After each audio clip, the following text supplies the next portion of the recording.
नमस्कार मित्रों, जय हिंद, वंदे मातरम। मैं हूं चंद्रवर्धन और पीसीएस एडुकेयर में आपका हार्दिक अभिनंदन है। दोस्तों, पिछले वीडियो में हम लोगों ने लाइट के बारे में पढ़ा था।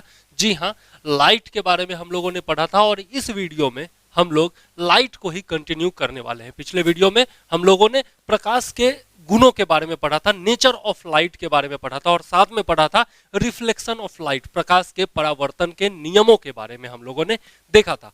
आज हम लोग चलने वाले हैं प्लेन मिरर में। जी हाँ, लोग प्लेन मिरर में चलेंगे और वहां पर देखेंगे कि किस प्रकार से इमेज बनता है प्लेन मिरर में। तो आइए देखते हैं।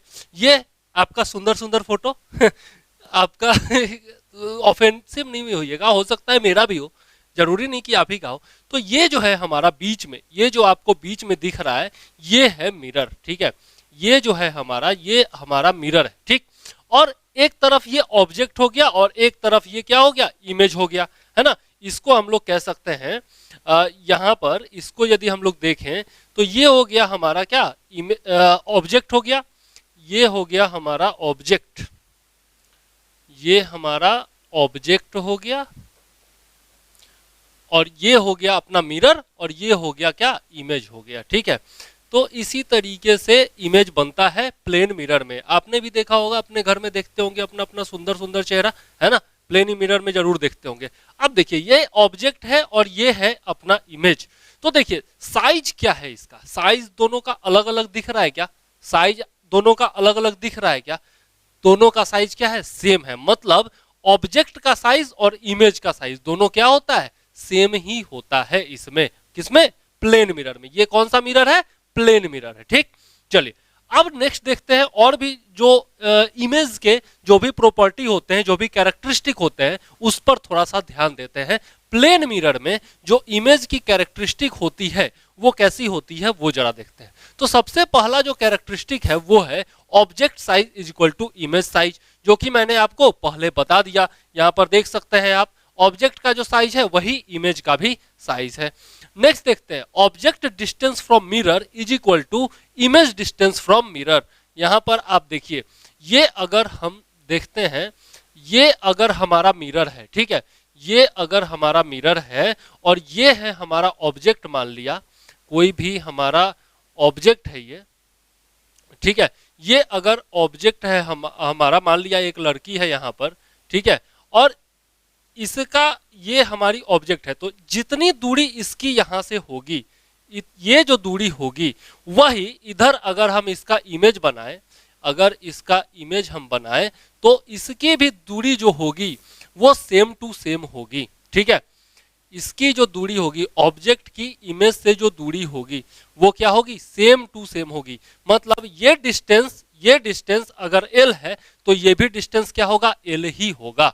आप देखते होंगे इमेज, जब अपना चेहरा देखते होंगे, आप देखते होंगे जितना आप नजदीक जाइएगा इमेज के, जितना नजदीक जाइएगा मिरर के, उतना ही मिरर जो है, उतना ही इमेज जो है वो भी नजदीक आएगा, है ना। और जब आप मिरर से दूर जाएंगे तब इमेज भी आपका जो होता है वो मिरर से दूर जाता है ना। ये देखते होंगे हम लोग क्या करते हैं, बच्चों को गोद में लिए होते हैं और मिरर के सामने ले जाते हैं और उसको बोलते हैं हाथ सटाने के लिए। जैसे ही बच्चा हाथ सटाता है मिरर में, वैसे ही इमेज भी जो है उसके हाथ से आके लग जाता है, तो बच्चा बड़ा खुश हो जाता है। आप लोग भी करके देखते होंगे, यदि नहीं देखे तो करके देखिए, बड़ा खुश हो जाता है बच्चा, है ना। एक तो अपना चेहरा दिखाई देता है, ऊपर से हाथ अगर सटाता है तो हाथ उधर से भी मिलाता है, तो उसको लगता है कि सामने से कोई दोस्त जो है वो हाथ मिला रहा है। तो यही कहने का यही मतलब है कि जो ऑब्जेक्ट है उसका दूरी जो मिरर से होगा, उतना ही दूरी पर मिरर से इमेज भी बनेगा। ठीक, तो ये एक प्रॉपर्टी ये भी हो गई। इसके बाद हम लोग देखते हैं एक और प्रॉपर्टी के बारे में, एटीट्यूड। एटीट्यूड जो होगा, मतलब ओरिएंटेशन जो होगा, वो ऑलवेज अपराइट होगा, मतलब सीधा होगा। आप जब अपना इमेज देखते हैं, आप जब अपना चेहरा देखते हैं तो कैसा दिखाई देता है, आपका सर ऊपर है यदि, तो इमेज में भी सर ऊपर ही होता है ना, नीचे तो नहीं होता। पैर जो होता है वो नीचे होता है, तो इमेज में भी पैर नीचे ही होता है ना। कहीं ऐसा तो नहीं कि आप जब देखते हैं तो पैर ऊपर और सर नीचे दिखाई देता है, ऐसा भी होता है क्या, नहीं होता है। तो अपराइट होगा, मतलब क्या होगा, एकदम सीधा होगा। ठीक, ये और सीधा क्यों होगा, सीधा इसलिए होगा क्योंकि प्लेन मिरर में वर्चुअल इमेज बनता है। जो भी इमेज हमारा वर्चुअल और आपका रियल इमेज में अंतर क्या होता है, जिस इमेज को हम सामने पर्दा पर प्राप्त कर सकते हैं उसको कहा जाता है रियल इमेज, और जिसको हम पर्दा पर प्राप्त नहीं कर सकते वो होता है वर्चुअल इमेज। वर्चुअल इमेज जो होता है वो जनरली मिरर के पीछे बनता है, मिरर के पीछे बनता है। जिधर आपका, जैसे मान लिया कि ये जो है मिरर है, ठीक, ये जो है वो मिरर है और ये इसका रिफ्लेक्टिंग, ये इसका इधर हो गया रिफ्लेक्टिंग सरफेस और ये तो पेंट किया हुआ है, ठीक, इधर पेंट किया हुआ है और इधर साइड हो गया आपका रिफ्लेक्टिंग सरफेस, ठीक है। तो अगर जिधर से लाइट आ रही है, जिधर से लाइट आ रही है, अगर रिफ्लेक्टिंग सरफेस के तरफ ही यहां से ये परावर्तित होकर के और रिफ्लेक्टिंग सरफेस के तरफ ही अगर इधर ही कहीं इमेज बन जाए तो इसको बोलेंगे हम लोग रियल इमेज, ठीक है। लेकिन यहां पर क्या होता है, प्लेन मिरर में क्या होता है, मिरर के पीछे इमेज बनता है। अगर ऑब्जेक्ट इधर है, अगर ये हमारा गोल ये ऑब्जेक्ट है तो इसका इमेज कहां बनेगा, यहां बनेगा। इसका मतलब क्या हो गया, जो आपका रिफ्लेक्टिंग सरफेस है उसके दूसरी तरफ बन रहा है, मतलब इमेज जो बन रहा है वो मिरर के पीछे बन रहा है। तो जब भी रिफ्लेक्टिंग सरफेस के अपोजिट डायरेक्शन में जब भी इमेज बने तो वो क्या होता है, वर्चुअल इमेज होता है। अगर इधर बनेगा तो क्या कहेंगे, इसको वर्चुअल इमेज बोलेंगे, ठीक है। आपको याद ये होना चाहिए, ठीक। तो इसमें कैसा इमेज बनता है, वर्चुअल इमेज बनता है, और वर्चुअल इमेज जो होगा वो हमेशा क्या होगा, अपराइट होगा, सीधा होगा, सीधा होगा, सीधा होगा। आपको याद रखना होगा, रियल इमेज हमेशा उल्टा होगा, इन्वर्टेड होगा, और जो आपका वर्चुअल इमेज होगा वो हमेशा सीधा होगा, ध्यान में रखना है। नेक्स्ट है always forms a virtual image. देखिए यहां पर लिख ही दिया कि हमेशा क्या इमेज फॉर्म करता है, वर्चुअल इमेज फॉर्म करता है। दूसरा, image is reversed left to right, image is reversed left to right, इसका क्या मतलब होता है, यहां पर देखते हैं, इसको कहा जाता है लैटरल इन्वर्जन।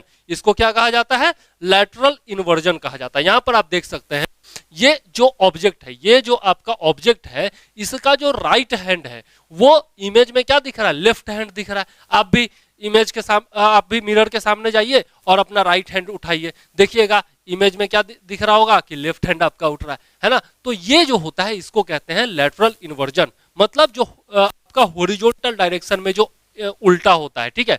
ये जो उल्टा होना होगा इसको कहते हैं लैटरल इन्वर्जन। इसीलिए आप देखते होंगे जो एम्बुलेंस है, देखिए एम्बुलेंस है, ये इस तरीके से लिखा होता है क्या, ये एम्बुलेंस आपका किस तरीके से लिखा होता है, उल्टा लिखा होता है। ए जो होता है हम लोग जनरली लिखते हैं तो कैसे लिखते हैं, जनरली लिखते हैं राइट टू लेफ्ट, लेकिन एम्बुलेंस पर देखिएगा तो लेफ्ट टू राइट लिखा होता है। क्यों, ताकि जो आगे वाली गाड़ी है उसमें जो पीछे देखने वाला शीशा है उसमें ये कैसा दिखाई दे, सीधा दिखाई दे, है ना। तो ये जो है आपका आगे वाली जो गाड़ी होगी उसके पीछे देखने वाले मिरर में मतलब कि आपका जो रियर व्यूइंग मिरर होता है जिसको कहा जाता है उसमें ये सीधा दिखाई देगा।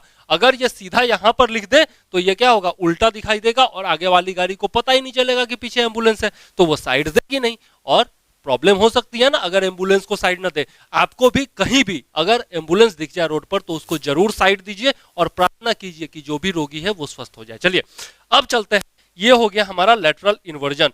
तो इस प्रकार से हम लोगों ने बहुत सारे ऑब्जेक्ट का जो इमेज बनेगा प्लेन मिरर में उसका बहुत सारा प्रॉपर्टी देखा, बहुत सारा कैरेक्टरिस्टिक देखा। उम्मीद है आपको याद हो गया होगा, ठीक है। अब चलते हैं हम लोग और एक और चीज देखते हैं। एक और चीज जो आपको याद रखना जरूरी है कि आपका इमेज मिरर में पूरा का पूरा आपको दिखाई दे, मतलब सर से पैर तक दिखाई दे। इसके लिए जरूरी है कि इमेज का जो आपका जो मिरर है उसका हाइट आपके हाइट का कम से कम आधा हो, आपके हाइट का कम से कम आधा हो। यहां पर आप देख सकते हैं ये है आपका ऑब्जेक्ट, ठीक है, ये है आपका ये है आपका ऑब्जेक्ट यहां पर पीला में, ये है आपका ऑब्जेक्ट, ये आदमी है पूरा का पूरा, है ना। अब इसको देखने के लिए क्या होना चाहिए, ये जो मिरर का जो आपका लेंथ होना चाहिए ये कम से कम क्या होना चाहिए, आदमी का आधा होना चाहिए। अगर आधा नहीं होगा तो पूरा का पूरा दिखाई नहीं देगा। ये जो हाइट है ये आदमी का इतना है ना, तो मिरर का जो हाइट है वो इतना होना चाहिए, ठीक। क्यों होना चाहिए, क्योंकि आप देख सकते हैं ये जो है आपका इमेज है, इधर से आदमी देख रहा है, तो ये है आपका आंख यहां पर होती है, तो ये हो गया व्यूइंग एंगल, ठीक है। और चूंकि इसको सर भी देखना है और पैर भी देखना है तो यहां तक देखेगा, ये आपका एंगल बनेगा, ठीक है। ये यहाँ पर मान लिया 90 डिग्री है, तो ये क्या होगा, ये आपका व्यूइंग है, आंख से सीधा देख रहा है सर तक, और ये जो है सीधा देख रहा है पैर तक। तो आपका इमेज अगर यहाँ पर मिरर जो है वो इतना बड़ा नहीं हो अगर मिरर इतना बड़ा नहीं होगा तो इसके व्यूइंग रेंज में आएगा नहीं, और पूरा का पूरा सर से पैर तक इमेज नहीं दिखाई देगा। इसलिए कहा गया है कि considering the symmetry and using similar triangles the minimum length of mirror is exactly half of the height. Half of the height मतलब जितना हमारा हाइट है उसका आधा साइज का मिरर होगा, तभी हमको अपना इमेज पूरा सर से पांव तक दिखाई देगा, नहीं तो पूरा नहीं दिखाई देगा। ये चीज आपको ध्यान में रखनी है, ठीक है। तो ये हो गया आपका प्लेन मिरर में किस प्रकार बनता है, इमेज के क्या कैरेक्टर्स होते हैं वो हमने जाना। अब नेक्स्ट वीडियो में हम चलेंगे और देखेंगे types of spherical mirror. Spherical mirror के टाइप देखेंगे। जनरली क्या होता है, स्फेरिकल मिरर जो होता है ना वो एक गोले का भाग होता है। ये एक जरा सा मैं आपको इसको मिटा करके बता दूं, ये जो है आपका ये एक गोला है, ठीक। ये मान लिया एक गोला है, ठीक, ये एक गोला है।